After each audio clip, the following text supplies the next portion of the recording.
Aš esu Sigita, esu matematikos mokytoja, jaunoji matematikos mokytoja, dirbu privačioj mokykloj,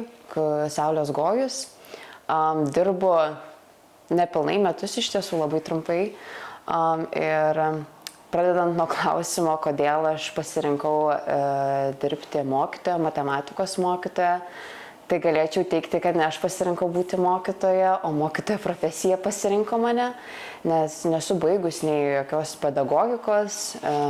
esu tiesiog universitete įgijusi matematikos bakalauro laipsnį ir vos baigiau mokyklą pati, nusprendžiau, kad reikia kažkur man pauždarbiauti, pradėjau dirbti korepetitorę, tada pradėjau vesti tokį matematikos būrelį, kur ruošiau stipresnius vaikus matematikos konkursams ir šiaip dirbame kartu, kad tobulėtų jų matematikos žinios.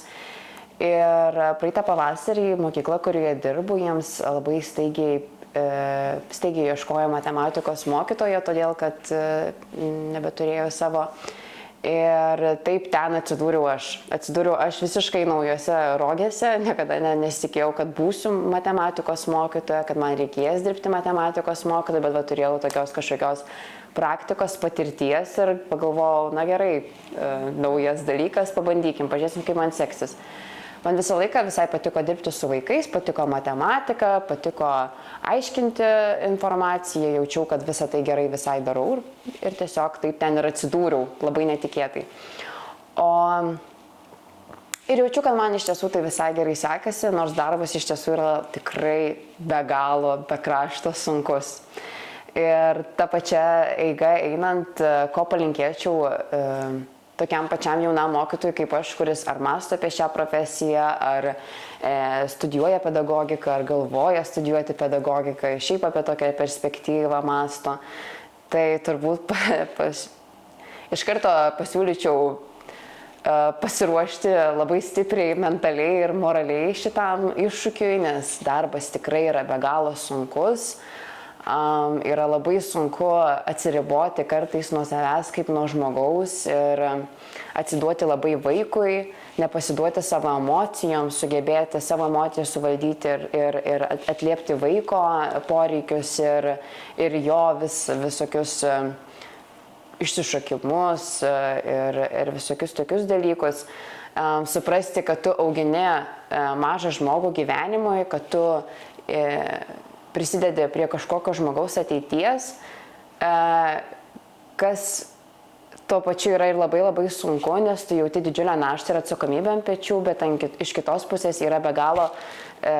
apdovanojantis jausmas, nes man pačiai, bedirbant mokytojo, kartais atrodo visas mėnesis be galo sunkus, darbus reikia taisyti, informaciją gerai išdėstyti, kaip čia man padaryti, kad viskas gerai būtų. Bet kartais užtenka tos vienos dienos, kai tu pajauti vaiko dėkingumą, pamatai, kad vaikas išmoko, kad jis susidomėjo ir kad jam sekasi, jis dėl to džiaugiasi ir yra tau dėkingas, tai šitas jausmas yra be galo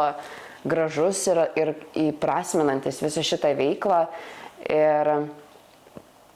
tai galbūt aš ir grįžtant prie būtent palinkėjimo ir palinkėčiau susitaikyti su tuo, kad bus labai sunku, bet kartu tai yra be galo apdovanojantis jausmas, kuris gali, ir nemanau, kad labai daug profesijų iš tiesų gali suteikti tokį dalyką, kaip sugebėjimas prisidėti prie kažkokio jauno žmogaus ateities kūrimo ir formavimo bei asmenybės. Tai yra.